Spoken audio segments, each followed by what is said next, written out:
정말 아름답고 주님의 은혜가 넘치는 곳이 예루살렘이에요.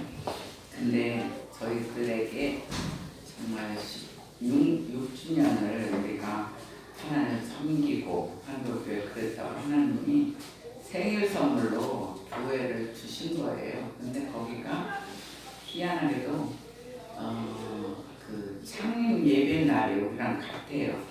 거기도 2월 6일이고 우리도 2월 6일이에요. 그래서 2월 3일 날 거기는 65주년 예배를 드렸고 우리는 16주년 예배를 드렸어요.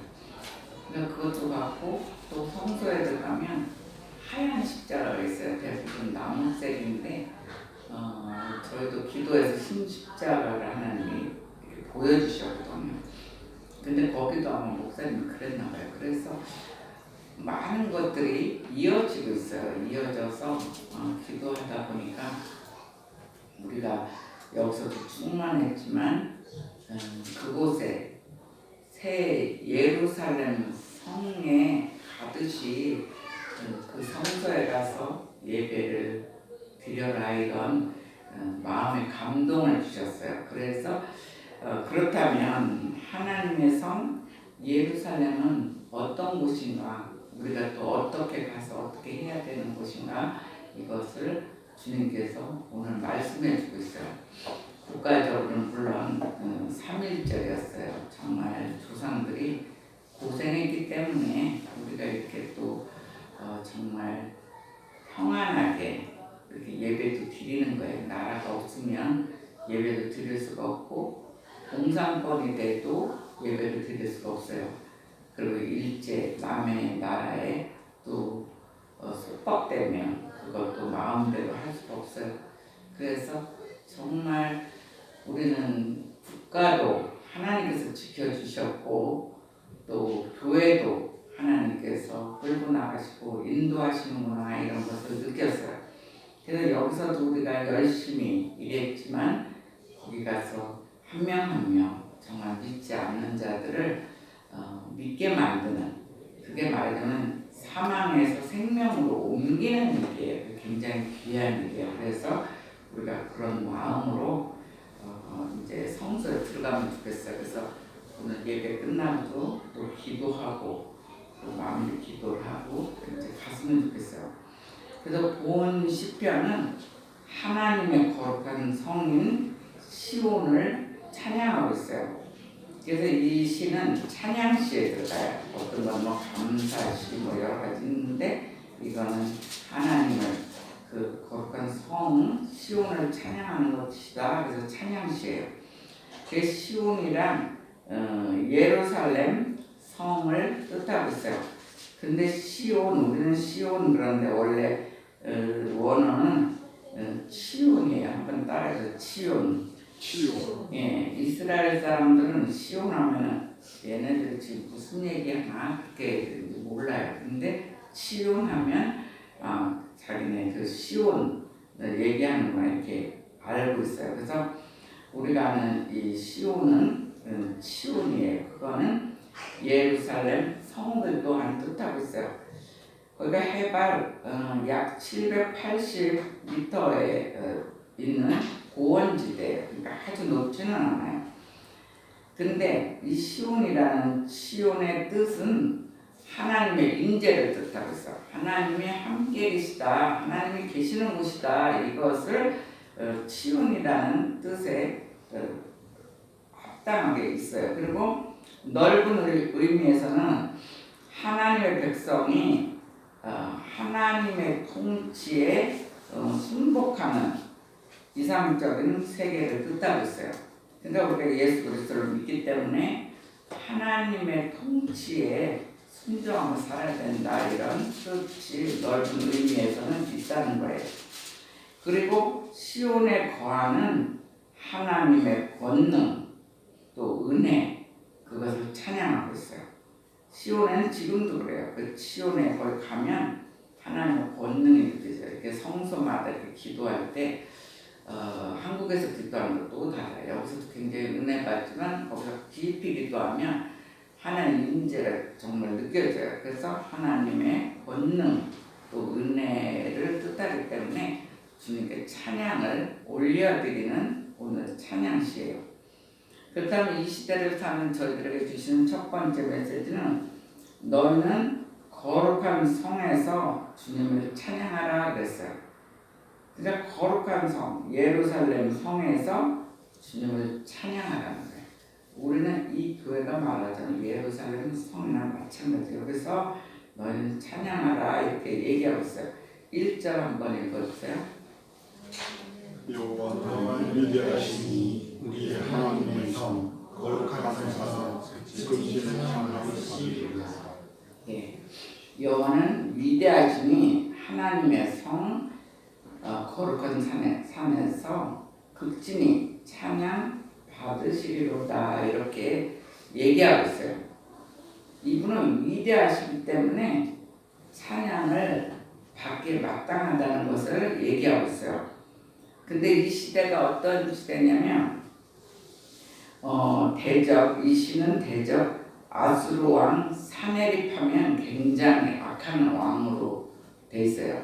왕들 중에서도 좀 선한 왕이 있고 악한 왕이 있어요. 근데 아수르의 왕 그러면 사네립 힘도 세지만 아주 민족을 다 말살시키려는 그런 정책을 하는 왕이에요.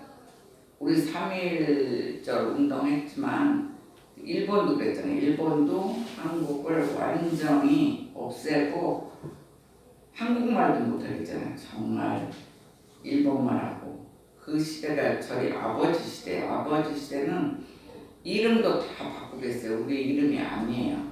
일본 이름으로 바꾸고 일본 선생이 수업을 해요. 그러니까 우리나라를 완전히 한국이라는 근거도 없게 하려고 그렇게 이제 걔네들이 노력했죠. 그렇지만 하나님의 은혜로 우리는 또 이렇게 3.1운동을 통해서 우리는 이렇게 또 해방이 된 거죠. 근데 그때 아수르 왕 사네립 그때가 침범을 했어요. 이스라엘은 굉장히 작은 나라고 아수르는 큰 나라예요. 근데 그 침범에서 시온을 구한 구원을 축하하는 노래예요. 정말 우리는 죽을 수밖에 온 민족이 죽을 수밖에 없는 그런 상황에서 하나님께서 살려주신 그 사건을 찬양하고 있어요. 그 시대가 BC 701년에서 699년 히스기야 왕 시대예요. 그래서 사네립이 이스라엘을 침략했어요. 근데 결국은 하나님이 그 전쟁에서 이스라엘이 승리하게 하셨어요. 그래서 승리하게 한 것을 허락하신 하나님께 찬양한 거예요. 하나님께 찬양을 올려드리는 시가 48편이에요. 그러니까 굉장히 귀한 거죠. 정말 다 죽을 수밖에 없는데 살려줬으니까 얼마나 감사해요. 그거를 찬양하는 시가 48편이에요. 그러니까 굉장히 감사 찬양이면서 찬양시에 속하고 있어요. 그래서 하나님이 시온 구원을 축하한 노래로서 승리하는 교회를 예표하고 있어요. 지금 교회들은 하나님 안에 승리해야 된다. 이것을 승리하는 교회를 예표하고 있다는 거예요.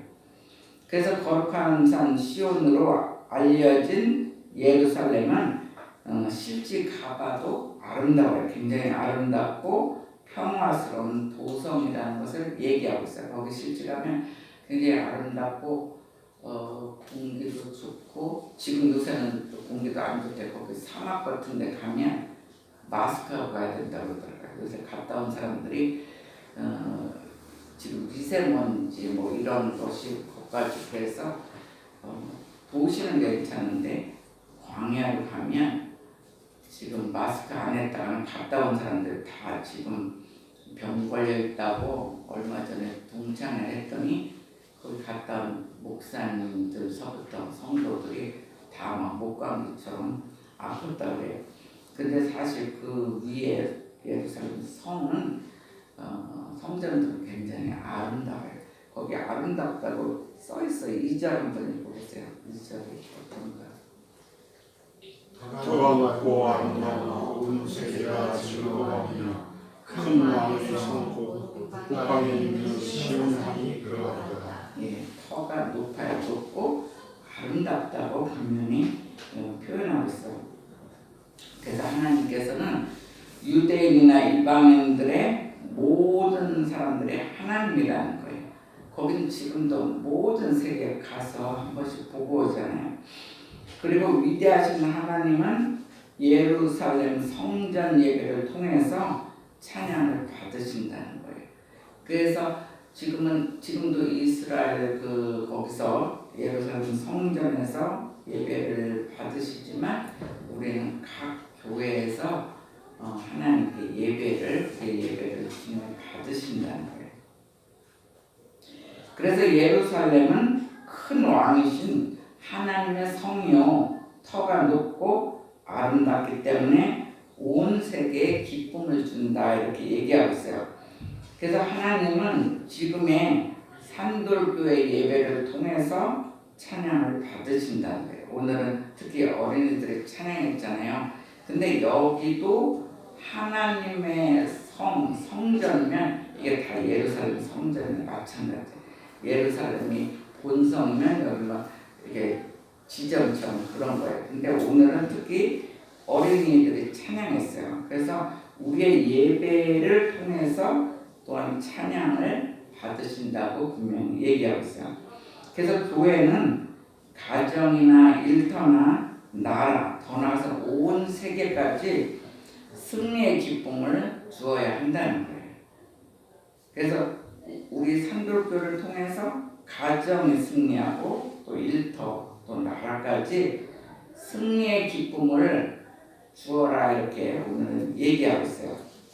그래서 자기가 중요하잖아요. 거기 다 중요한데 자기가 빠지면 안 되잖아요. 그러니까 내가 먼저 승리하는 거예요. 말씀을 통해서 하나님 말씀을 통해서 내가 먼저 승리하여 이 땅에서 또한 가정 또 일터 나라 더 나아가서는 온 세계까지 승리의 주님을 찬양하라 오늘 이렇게 얘기하고 있어요. 그러니까 여러분들이 이제 내에서도 일터에 가면 일터에 가서도 주님이 주시는 그 승리의 기쁨을 기도하고 또 찬양하고 그래야 돼. 그렇게 우리가 먼저 주님의 메시지를 듣고 승리하는 저와 여러분이 되시기를 주의 이름으로 축원합니다. 아멘. 하나님께서 저희들에게 주시는 두 번째 메시지는 너희의 하나님은 피난처이심을 알라. 그 하나님이 피난처라는 거예요. 그래서 너희의 하나님은 피난처이심을 알라 이렇게 얘기하고 있어요. 3절 한번 읽어서 3절 하나님이 그 여러 군중에서 자기를 이끌고 알리셨도다. 예. 하나님 자체가 요새라고 얘기하고 있어요. 요새는 높잖아요. 높기 때문에 적군이 쳐들어와도 함부로 들어갈 수가 없어요. 높은 요새에서 뭐 활을 쏜다든가 그럼 밑에 있는 사람 다 죽을 수밖에 없어요. 그러니까 요새가 하나님 자체가 요새가 되어 주신다는 거예요. 그러니까 하나님 자체가 우리가 위태로울 때 피난처가 되어 주신다는 거예요. 근데 이방의 신들은 거짓이라는 거예요. 이방 신들 지금 많이 있잖아요. 곳곳에서 막 물 떠놓고 하기도 하고 뭐 산에 가서 바위에 가서도 막 절하고 그러잖아요. 근데 이방 신들은 거짓이다. 그리고 무력한 우상이다 이렇게 얘기하고 있어요. 그건 실질적으로 증거가 실제 가보면 그래요. 에베소 교회나 뭐 서문화 교회나 사대 교회 같은 특히 실제 가면 교회가 다 교회가 아니라 에베소 가면 그 신전들이 다 무너져 있어요. 무너져 있고 완전히 그 터만 있어요. 돌기둥만 있어요. 지붕 같은 게 없어요. 근데 걔네들이 정말 그 우상이 대단했으면 지금도 그대로 있어서 거기서 자기네들의 막 우리같이 예배도 드리고 기도도 하고 찬양도 하고 자기네 식대로 그렇게 했어요. 오래. 근데 실지 가면 다 없어졌어요. 다 없어지고 무너졌어요. 근데 빌라델비아 그 교회 그 주인은 지금도 예배 처소들이 있어가지고 지금도 예배 드려요. 사도 바울이 이렇게 전도한 그곳에 예배를 드리고 있어요. 그러니까 4대 교회는 그때 칭찬 못 받았거든요. 그런 데는 물론 무너져가지고 터만 있어요. 터는 있고 기둥들은 있어요. 그래서 그런 걸 실제 가서 보면 그 당시는 아데미 신전 같은 데는 일하는 사람만 1000명이 넘었거든요. 시중 드는 사람만이.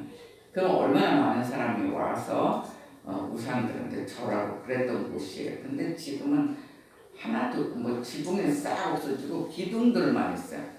그걸 보면 확실히 증거가 우상은 믿을 게 못 되는구나. 그렇지만 교회들은 지금 세계 곳곳에 다 교회가 있잖아요. 우리나라만 해도 교회가 굉장히 많아요. 넘쳐 그래요. 밤하늘에 보면 빨간 십자가가 쫙 있어요. 그때 요새는 또 흰 십자가로 바꿔서 얼마 전부터 우리나라 빨간 십자가에서 흰 십자가로 바뀌어가고 있어요. 그만큼 교회는 늘어나고 있어요. 그건 뭐냐? 하나님이 살아 역사한다는 증거예요. 그래서 하나님은 자신이 예루살렘의 요새도 되시면서 피난처가 되어주겠다는 거예요. 그러니까 우리가 힘들 때마다 집에서 기도하는 것보다 교회 와서 기도하는 게 나아요. 여기도 하나의 예루살렘 성전이거든요. 그러니까 여기 와서 기도하면 더 빨리 이루어지는 게 바로 그거예요. 주님께서 피난처가 되어주시겠다. 요새가 되어주시겠다. 그리고 영성에서도 기도하면 집에서 어디서든지 우리 기도할 수 있어요. 근데 가정의 영성과 교회의 영성은 틀려요. 교회의 영성은 파워가 확실히 있어요. 그리고 우리가 혼자 기도하는 것보다 여럿이 기도하면 그게 틀려져요. 우리가 하나님 계속 기도하고 있잖아요. 500명이 들어가는 성소를 주소서 계속 기도하고 있어요. 그래서 내가 500명이 들어가면 최소한 300명 들어갈 수 있는 성전이 되겠구나. 근데 지금 성전이 딱 300명 들어가요. 근데 그게 2부 예배를 드리면 500명 이상이 들어가는 거죠. 그러니까 하나님 말씀대로 우리가 글로 들어갈 줄은 몰랐지만 하나님께서 500명이 들어가는 성소를 주소서 이렇게 기도하라고 했어요. 기도했고 우리가 또 여기 올 때는 3년 있다가 성전을 주겠다고 했어요. 근데 이번이 2월 말일로 딱 3년 되는 날이었어요. 그러면서 이제 3월부터 우리가 교회에 들어갈 수 있게끔. 그러니까 날짜까지 하나님은 정말 세밀하시구나 이제 이런 걸 느꼈어요. 그래서 하나님의 구원하시는 힘이 굉장히 강하다는 거예요. 오늘 피난처도 되어주시고 하나님의 구원의 역사의 힘은 엄청난 강하다는 것을 7절에 표현하고 있어요. 7절 읽어주세요. 주께서 동풍으로 다시스의 비밀을 깨뜨리시나요? 예, 주께서 동풍으로 다시스의 배를 깨뜨린다고 얘기했어요.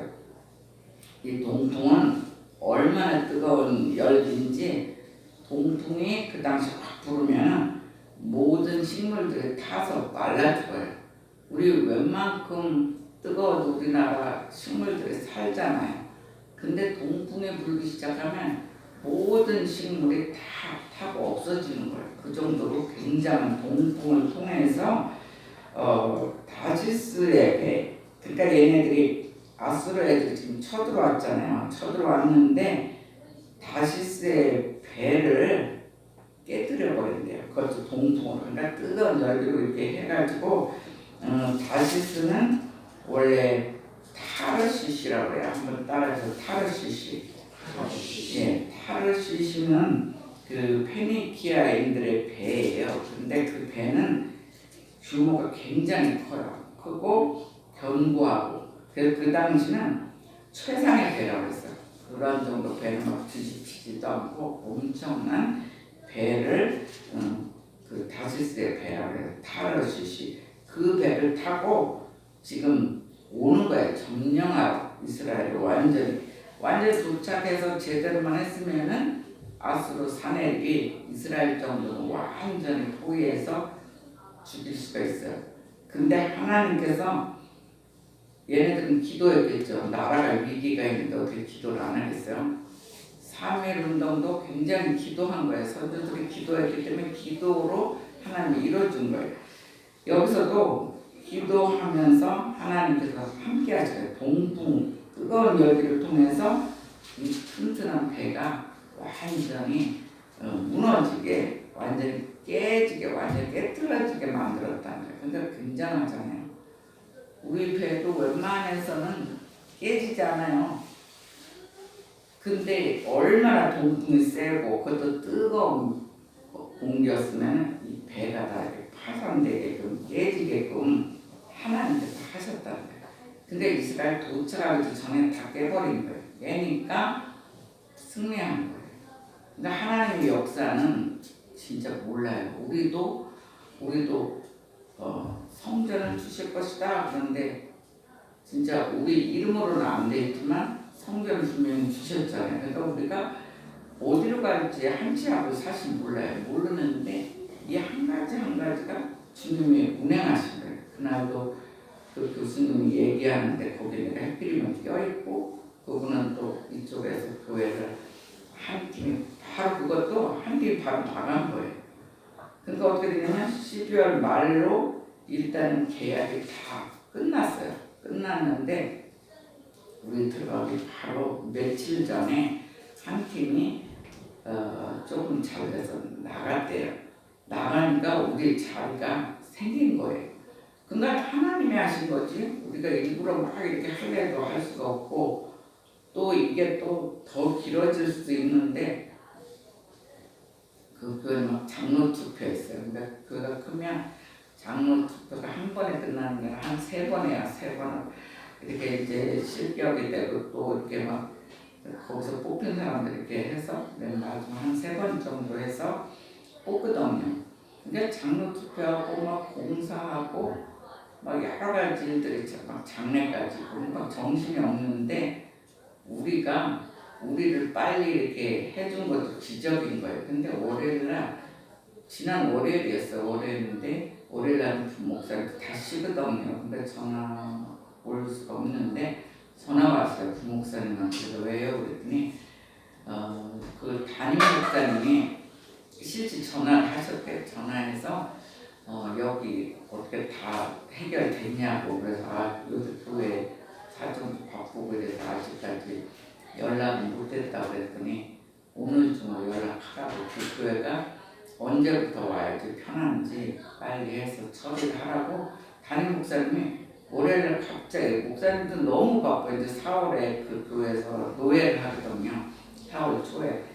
그러니까 뭐 자기는 공사도 하고 정신없는 상황에 제가 볼 때는 하나님이 생각나게 하신 것 같아요. 그렇게 해서 월요일날 목사님 직접 전화가 왔다 그래요. 그래서 목사님 언제부터 오실 거예요? 그래서 하여간 일단 우리 같이 한번 얘기하고 곧 갈게 연락을 드릴게요 그랬어요. 그랬다가 그래서 이제 다 연락해서 오늘서부터 가까이 됐다가 걔도 기도를 이 교회에서 마무리 기도를 하고 가는 게 좋을 것 같더라고요. 그래서 어저께 연락을 드렸어요. 우리가 다음부터 갈게요 그랬더니 이번 주 아니고요. 그래서 우리가 이제 아직까지 거기 어디에 있는지도 모르는 분도 있고 좀 정치적 공부를 하고 우리가 그 교회에서 더 기도하고 그러고서 좋은 마음으로 기쁜 마음으로 우리가 갈 거라고 그랬더니 그렇게 하라고 그러더라고요. 그래서 그 하나하나가 하나님이 하셨다는 것이 저는 느껴져요. 그게 벌써 몇 달이 흘렀잖아요. 흘렀는데 하나님은 우리 인생도 마찬가지예요. 우리 인생도 지금은 힘들지 모르지만 언제 어떻게 풀릴지 몰라요. 우리가 열심히 기도로 준비하면 우리 인생을 우리가 하나님을 믿겠습니다. 하나님께 매달리면 하나님이 원하는 그 기도 또 원하는 그 믿음의 삶까지 오면 정말 일사천리로 회사도 그렇고 가정도 그렇고 하나님 축복을 주시는 걸 볼 수가 있어요. 그래서 요번에 우리 교회를 통해서 또 여러분들이 소원하는 소원들이 축복들이 흘러나기를 주의 이름으로 축원합니다. 아멘. 예, 그래서 하나님께서 하셨다는 거예요. 그리고 산돌교회는 하나님의 철저한 보호 아래 영적 축복을 누리는 은혜의 장소이다 이렇게 주님께서 말씀하셨어요. 너희 산돌교회가 그냥 이게 시시한 교회가 아니라는 걸 더 얘기하신 거예요. 산돌교회는 우리가 위기를 만날 때 산돌교회는 우리가 다 교회예요. 우리 자칫 한 명 한 명. 그래서 하나님의 위기에서 철저한 보호 아래 있었고 그리고 영적 축복을 누리는 은혜의 장소이다 이렇게 주님께서 말씀하셨어요. 그리고 죄와 유혹에서 승리한 요새요 구원의 방주예요. 그래서 이 땅에 살 때 많은 유혹이 있고 우리가 잘못하면 죄를 지을 수 있어요. 사업하다 보면 특히 그럴 때 있어요. 조금 더 유익을 위해서 실수할 때가 있어요. 그래서 죄와 유혹에서 승리한 요새 거기가 바로 산돌교회다 주님께서 말씀하시고 있어요. 그래서 바로 여기가 구원의 방주다 이렇게 얘기하고 있어요. 그래서 이 교회에서 우리들의 또한 힘든 상황에서 또 숨을 쉴 수 있는 피난처이라는 것을 알 수가 있어요. 그리고 우리들의 모든 문제들이 하나님의 때에 해결되는 구원의 방주다 이렇게 말씀하셨어요. 그런 우리가 위기를 만나든지 우리들의 어려운 문제들이 특히 이 말씀을 통해서 해결되는 역사가 있기를 주의 이름으로 축원합니다. 아멘. 예, 마지막 메시지는 하나님은 너희의 인생을 인도하시는 분이심을 알라는 거예요. 우리 인생을 인도하시는 분은 하나님뿐이 없어요. 다른 사람이 어떤 인간이 우리를 인도하는 게 아니에요. 우리 인생을 인도하시는 분이 바로 하나님이시라는 것을 알라는 거예요. 10절 한번 읽어주세요. 하나님은 주의 이름과 같이 창공도 바늘같이 주셨으며 주의 오른손에는 정의와 충만을 향하리라. 운전할 때 너무 뜨거워가지고 지금 나중에서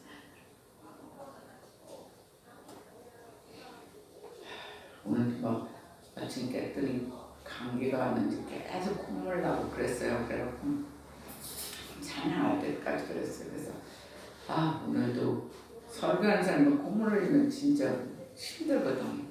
그래서 예전과 마찬가지로 완전히 스톱되게 해달라고 그랬더니 설교 딱 들어가는데 딱 스톱하게 해줬어요. 그걸 진짜 항상 하나님 놀라는데 찬양할 때도 지금 계속 막 거풀면서 있었는데 하나님이 진짜 대단하세요. 그런데 우리의 인생을 인도하시는 분이라는 거예요. 그러니까 얼마나 우리는 정말 멋진 전능하신 주님인데 아버지라는 것을 우리가 또한 알아야 돼요. 그래서 하나님은 사랑과 정의로 다스리시는 분이라는 거예요. 하나님은 항상 우리를 사랑하셔요. 그리고 정의로 다스리는 분이라는 것을 우리가 알고 있어요. 그래서 교회는 하나님의 사랑을 나누는 장소예요. 그러니까 집에서도 막 뭐가 해결 안 되고 너무 힘들 때 교회를 특히 더 오는 거예요. 교회 오면 하나님의 사랑을 받는 또 사랑을 서로 나누는 장소가 교회다. 특히 산돌교회는 더 그러고 있어요. 그리고 교회는 하나님의 공의가 실현되는 장소이다 그랬어요. 교회는 공의예요. 여기 와서 불의한 사건 없어져요. 우리가 마음에 불의한 마음을 가지고 왔어도 교회에 오면 하나님께서 공의로운 그런 걸로 바꿔주세요. 그래서 교회는 사랑의 장소고 공의가 실현되는 장소다 이렇게 얘기하고 있어요.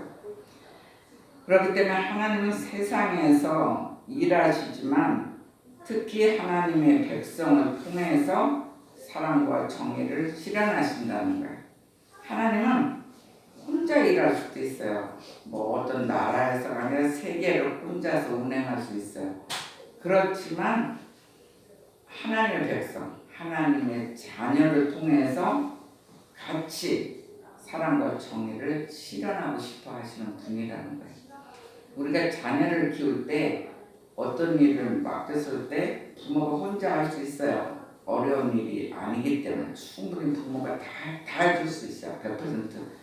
그렇지만 자녀가 한 살 한 살 먹도록 크면 같이 일하는 걸 좋아해요. 그 애를 통해서 그 아이한테는 조금 어려울 수도 있어요. 근데 그걸 잘 해결하면 부모가 기쁨이 와요. 그 아이만 기쁨이 오는 게 아니라. 그래서 그거하고 비슷해요. 그러니까 혼자서 다 할 수 있는데 자녀같이 일하고 하고 싶어 하듯이 하나님께서 우리와 함께 이제 복음으로 다른 사람들 전도함으로 사랑도 나누고 또 불의한 곳에 정의를 실현하신다는 거예요. 그래서 지금까지 하나님은 우리를 힘든 사건에서 보호하셨어요. 어느 때는 일부러 힘든 사건에 넣어요. 왜 그러냐면 믿음을 키워주기 위해서 일부러 막 힘든 사건에 또 거기서도 결국은 하나님을 의지하고 이렇게 보호해 주시는 그런 사건. 그리고 때로는 사랑으로 분명히 품어주셨다는 거예요. 사랑이 메말라서 너무 힘들 때 주님께서 세상 사람 다 외면해도 하나님은 사랑으로 품어주시는 하나님이라는 것을 우리가 알 수가 있어요. 얼마나 우리 인생을 인도하시는지 14절에 14절 그렇게 인도하시는데 14절 한번 읽어주세요. 이 하나님 어머니 우리에게 주시는 그가 우리를 죽을 때까지 인도하시리로다. 예, 우리 인생을 죽을 때까지 인도하시는 분이래요. 대단하잖아요. 우리가 어떤 한 사람을 죽을 때까지 챙겨줍니까? 못해요. 우리 자녀가 이렇게 챙겨줘도 내가 죽으면서 이제 끝나잖아요. 근데 자녀도 죽을 때까지 우리가 안 해요. 얘네들이 어느 정도 크고 결혼하고 하면 각자 알아서 하라고지 그걸 죽을 때까지 챙겨주니까 그거 못해요. 근데 하나님은 얼마나 사랑이 많으신지 우리 인생을 죽을 때까지 인도하시는 분이에요. 그러니까 우리가 죽고 천국으로 인도될 때까지 우리를 챙겨주신다는 거예요. 그러니까 얼마나 대단하세요.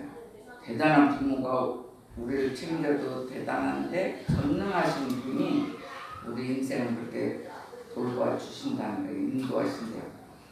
때로는 우리가 실수도 할 때가 있어요.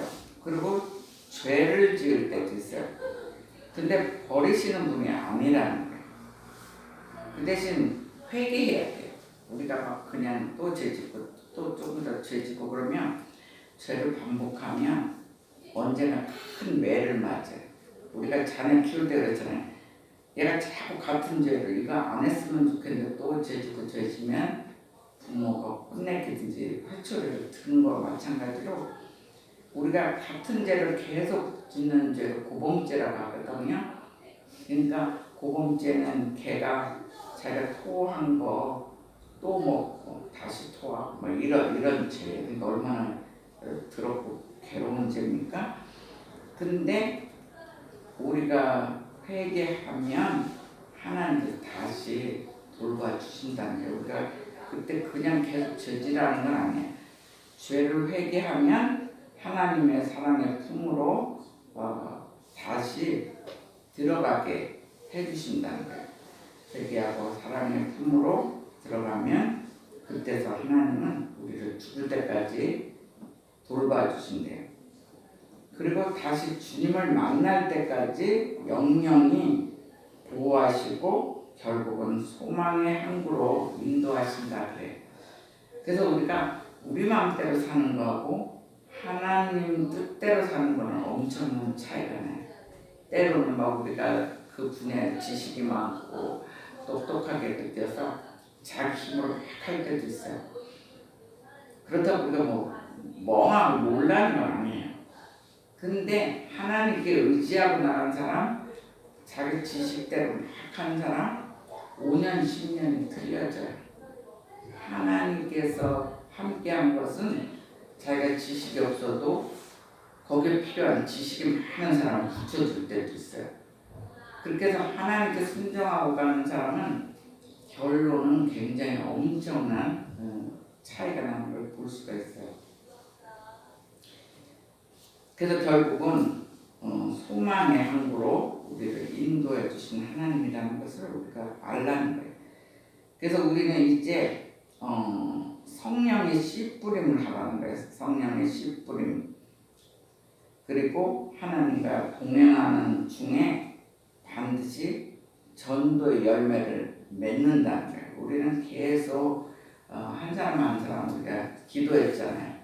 기도했는데 그렇게 씨뿌림을 하다 보면 하나님께서 우리 동행해서 반드시 그 전도한 사람을 열매를 맺게 한다는 거예요. 그러니까 큰 성전 주신 것도 올해는 하나님이 일부러 한 명 한 명 필요한 사람을 보내줄 것 같아요.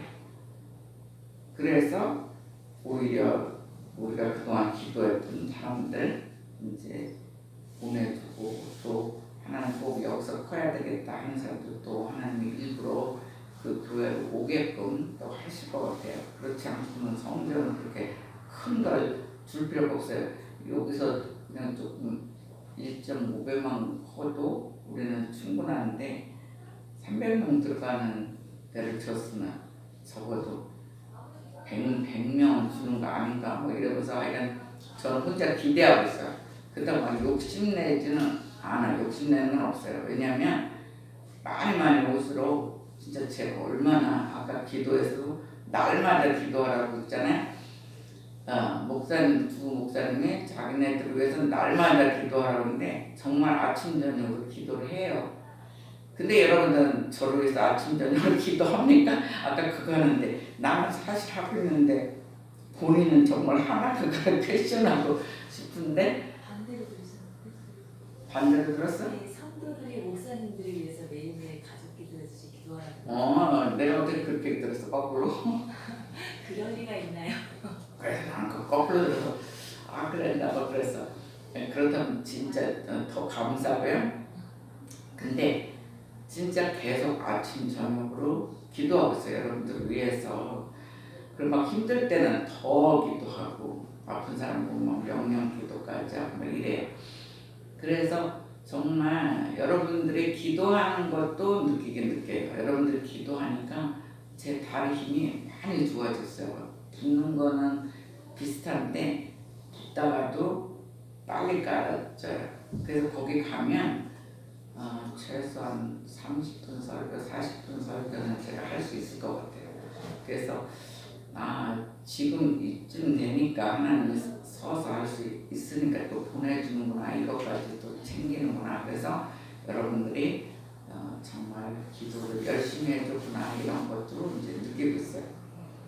그래서 이런 모두가 전도의 열매를 맺으라는 거예요. 하나님은 제일 좋아하는 게 전도예요.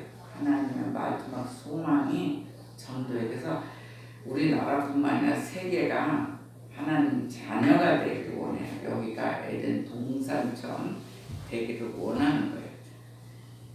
그래서 찬양은 우리가 넘어지지 않는 비결이라면, 우리가 막 찬양을 통해서 우리가 넘어지지 않는 비결이라면, 기도란 하나님 앞에서 우리가 마음껏 쓰임받도록 하는 것이다, 이렇게 표현할 수 있어요.